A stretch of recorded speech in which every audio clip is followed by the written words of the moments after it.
दोस्तों, एक सवाल, क्या कोई इंसान किसी ऐसी आवाज से प्यार कर सकता है जिसे उसने कभी देखा नहीं, उसका चेहरा नहीं जाना, उसका नाम नहीं जाना, बस रेडियो पर कुछ शब्द सुने और दिल ने कहा कि यही है? और वो आवाज एक ऐसी लड़की की हो जो खुद बोल नहीं सकती, जो गूंगी है, लेकिन जिसकी शायरी में इतना दर्द है, इतना प्यार है कि बॉर्डर के उस पार से भी दिल को छू जाए।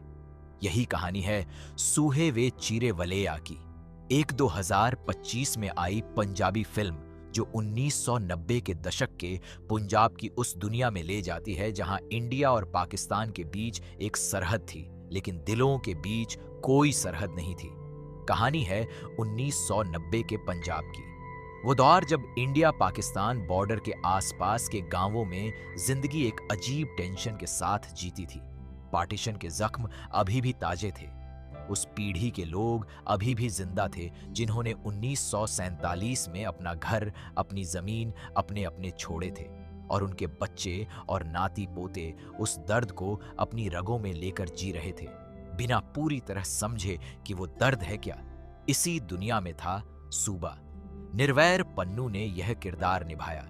सूबा इंडिया पाकिस्तान बॉर्डर के पास एक छोटे से पंजाबी गांव में रहता था। पढ़ा लिखा था, अच्छी एजुकेशन थी उसके पास, लेकिन नौकरी के नाम पर एक टेलीफोन शॉप चला रहा था।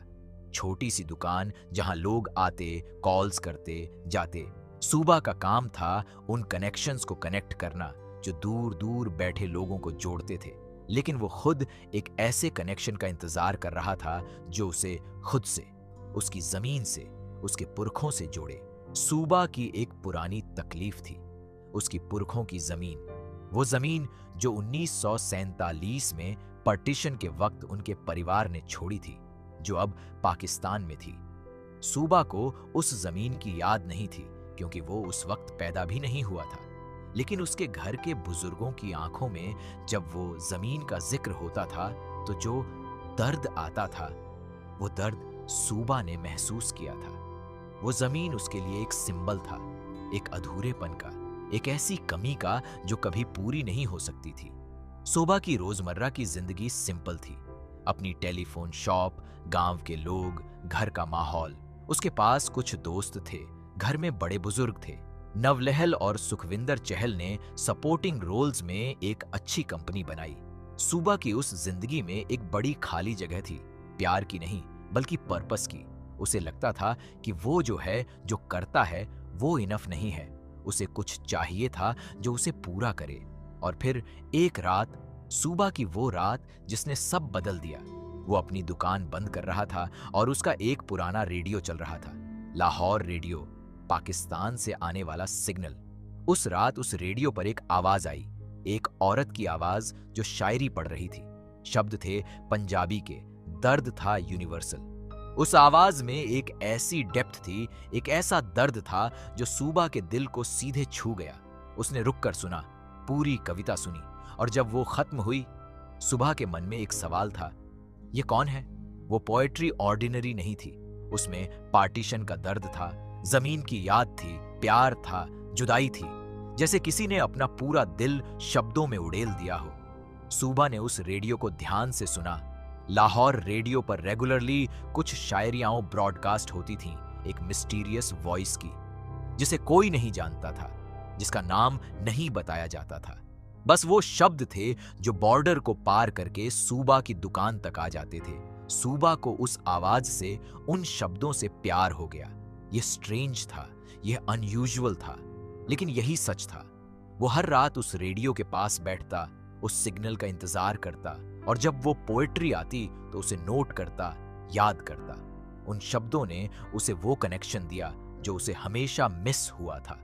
वो ऐसा फील करता था जैसे जो बात उस शायरी में है वो उसके दिल की बात है। और फिर किस्मत ने एक अजीब खेल खेला।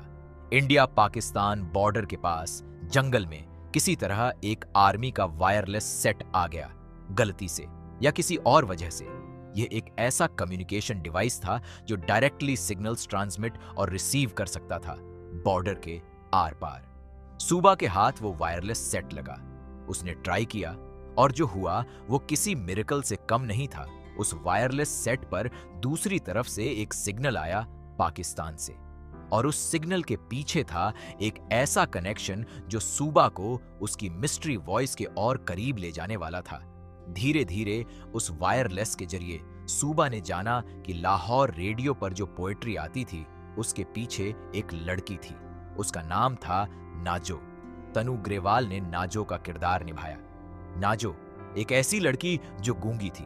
वो बोल नहीं सकती थी, आवाज नहीं थी उसके पास, लेकिन उसके अंदर इतने शब्द थे, इतना दर्द था, इतना प्यार था कि वो सब कागज पर उतर जाता था। शायरी में उसकी पोएट्री को लाहौर रेडियो ने ब्रॉडकास्ट करना शुरू किया था। कोई उसकी शायरियां पढ़ता था उस रेडियो पर। नाजो की आवाज नहीं थी, लेकिन उसके शब्दों की आवाज बॉर्डर पार करके सूबा तक पहुंची थी। नाजो की जिंदगी भी आसान नहीं थी। पाकिस्तान में उसके घर के हालात कठिन थे। घर में फाइनेंशियल स्ट्रगल्स थे, परिवार की अपनी प्रॉब्लम्स थीं। एक गूंगी लड़की के लिए उस दौर के पाकिस्तान में जिंदगी और भी मुश्किल थी। नाजो की एकमात्र भाषा थी शायरी। वो जो फील करती थी, जो सोचती थी, जो तकलीफें झेलती थी, सब पोएट्री में कन्वर्ट हो जाता था, और वो पोएट्री उसकी आत्मा की आवाज थी। सूबा ने वायरलेस के जरिए नाजो तक पहुंचने की कोशिश की, लेकिन यह एक कॉम्प्लिकेटेड सिचुएशन थी। बॉर्डर के आर पार कम्युनिकेशन 1990 के दशक में यह आसान नहीं था, न लीगल था, न सेफ था। दोनों तरफ से गवर्नमेंट की नजर थी, दोनों तरफ सस्पिशियस लोग थे। सूबा को यह भी पता नहीं था कि नाजो वही है जिसकी पोएट्री वो सुनता था। वो बस उस कनेक्शन को फॉलो कर रहा था जो उसे फील हो रहा था। फिल्म में एक सब प्लॉट था जो इंडिया पाकिस्तान बॉर्डर के आसपास की कॉम्प्लिकेशन से जुड़ा था। स्मगलिंग, डिसेप्शन और वो सस्पिशियस एक्टिविटीज जो बॉर्डर एरियाज में होती थीं। सूबा को इन सब के बीच नेविगेट करना था। कुछ लोग थे जो उस वायरलेस सेट का गलत यूज करना चाहते थे। कुछ ऐसे कॉम्प्लिकेशंस थे जो सूबा की इस जर्नी को खतरनाक बना रहे थे। लेकिन सूबा रुका नहीं, क्योंकि उसके लिए यह सिर्फ एक मिस्ट्री वॉइस नहीं थी, यह उसके दिल का सबसे बड़ा सवाल था। पार्टीशन की मेमोरीज जो फिल्म के बैकग्राउंड में थीं, धीरे धीरे फोरग्राउंड में आने लगी। सूबा के घर के बुजुर्गों की कहानियां थीं 1947 की, जब पंजाब 2 हिस्सों में बंटा था। उन कहानियों में वो जमीन थी जो उनकी थी, लेकिन अब पाकिस्तान में थी। और सूबा को रियलाइज हुआ कि नाजो की पोएट्री में भी पार्टीशन का वही दर्द था।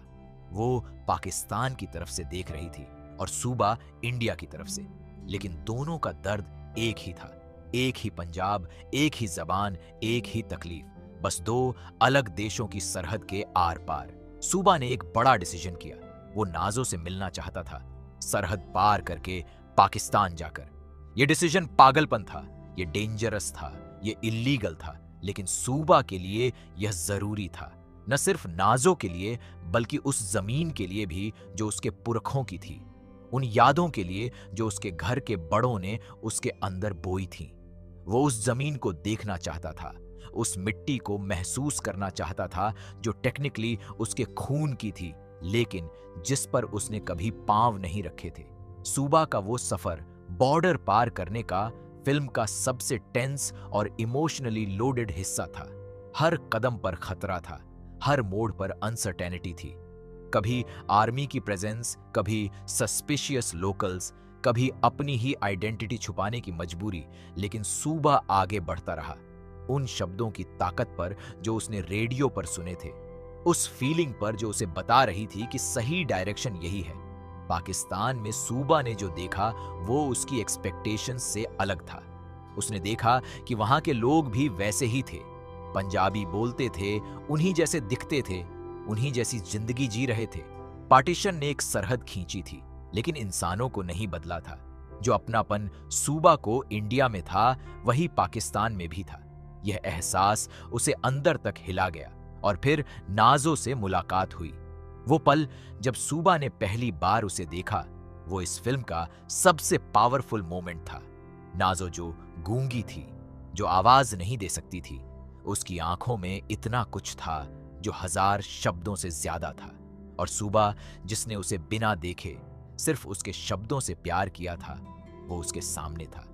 दोनों के बीच कोई भाषा नहीं थी, लेकिन कोई अंतर भी नहीं था। नाजो के शब्द सूबा के पास थे, उसने उन्हें याद किया था। और जब उसने वो शब्द नाजो के सामने बोले तो नाजो की आंखें भर आईं, क्योंकि उसके शब्द जो उसने कागज पर लिखे थे, जो रेडियो पर पहुंचे थे, वो बॉर्डर पार करके एक ऐसे दिल तक पहुंचे थे जिसने उन्हें उनका असली मतलब दिया। नाजो की फैमिली की सिचुएशन कॉम्प्लिकेटेड थी। उसके घर में फाइनेंशियल ट्रबल्स थे। उसके परिवार को उसके फ्यूचर की चिंता थी। एक गूंगी लड़की के लिए वो दौर और भी मुश्किल था। सुबह ने नाजो को देखा, उसकी तकलीफें देखी, उसकी जिंदगी देखी, और उसे रियलाइज हुआ कि वो उसे बस एक मिस्टीरियस पोएट की तरह नहीं देख रहा था, वो उसे एक इंसान की तरह देख रहा था। एक ऐसी इंसान जो अपनी लिमिटेशंस के बावजूद इतना बड़ा आर्ट क्रिएट कर रही थी। सूबा और नाजो के बीच जो कनेक्शन था वो एक्स्ट्रॉर्डिनरी था। दोनों बोल नहीं सकते थे, एक इसलिए कि जबान अलग थी, दूसरी इसलिए कि आवाज नहीं थी, लेकिन दोनों समझते थे। नाजो अपने हाव भाव से, अपनी आंखों से, अपने एक्सप्रेशंस से बात करती थी, और सूबा उसे पढ़ता था उसी तरह जैसे उसने उसकी पोएट्री को पढ़ा था। उनकी कम्युनिकेशन में एक पोएट्री थी जो वर्ड्स के बिना भी कंप्लीट थी। सूबा ने उस जमीन को भी देखा, पुरखों की जमीन जिसके लिए वो आया था, वो मिट्टी जो टेक्निकली उसके खून की थी। उसने उसे हाथ से छुआ, और उस पल में पार्टीशन के वो सारे जख्म जो उसने बुजुर्गों की आंखों में देखे थे, वो उसे फील हुए। ये जमीन अब किसी और की थी, लेकिन इस जमीन की याद जो उसके परिवार में थी, वो उसे कोई नहीं छीन सकता था। फिल्म का क्लाइमैक्स, सूबा का वापस जाना, बहुत इमोशनल था। वो नाज़ो को पीछे छोड़ रहा था, एक ऐसी औरत को जिसकी पोएट्री ने उसे बदल दिया था, जिसने उसे वो कनेक्शन दिया जो वो ढूंढ रहा था। दोनों के बीच वो अधूरापन था, एक ऐसा रिश्ता जो हो सकता था लेकिन हो नहीं सका। बॉर्डर एक प्रैक्टिकल रियलिटी थी। 1990 के दशक में दोनों के लिए एक फ्यूचर साथ इम्पॉसिबल था, लेकिन सूबा जब इंडिया वापस आया तो वो बदल चुका था। उसने नाज़ो की पोएट्री में जो दर्द था, जो प्यार था, जो ह्यूमैनिटी थी, वो अपने साथ लाया, और उसने अपनी जिंदगी में एक नई तरह की पीस ढूंढी, एक एक्सेप्टेंस कि कुछ चीजें हमेशा अधूरी रहती हैं, कुछ कनेक्शंस हमेशा इनकम्प्लीट होते हैं, लेकिन उनका असर हमेशा के लिए होता है। पेयर सिंह ने इस फिल्म की स्क्रिप्ट लिखी, और उन्होंने पार्टीशन के दर्द को, बॉर्डर की रियलिटी को, और उन दो लोगों की लव स्टोरी को बहुत डेलिकेटली हैंडल किया। फिल्म पॉलिटिकली न्यूट्रल थी।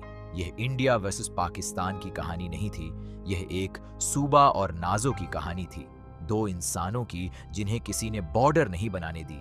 निर्वैर पान्नू की परफॉर्मेंस इस फिल्म का सोल थी। उनका वो साइलेंस जब वो नाज़ो को पहली बार देखते हैं, उनकी आंखों में जो रिलीफ और जॉय एक साथ था, वो एक ऐसा परफॉर्मेंस था जो याद रहता है। कायनात सॉन्ग, जो फिल्म का सबसे पॉपुलर नंबर था, उसमें वो पोएटिक क्वालिटी थी जो पूरी फिल्म में थी।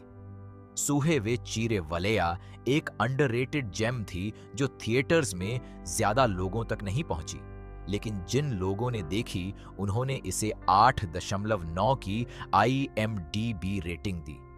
ये फिल्म उन लोगों के लिए है जो बिलीव करते हैं कि आर्ट की कोई बॉर्डर नहीं होती, कि शब्दों की कोई नेशनैलिटी नहीं होती, और कि दो दिल जब एक दूसरे को ढूंढते हैं तो सरहदें रास्ता नहीं रोक सकती। दोस्तों, अगर ये वीडियो आपको अच्छी लगी तो लाइक जरूर करें, चैनल को सब्सक्राइब करें, और बेल आइकॉन दबाना बिल्कुल मत भूलना, ताकि ऐसी और कहानियां आप तक सबसे पहले पहुंचती रहें।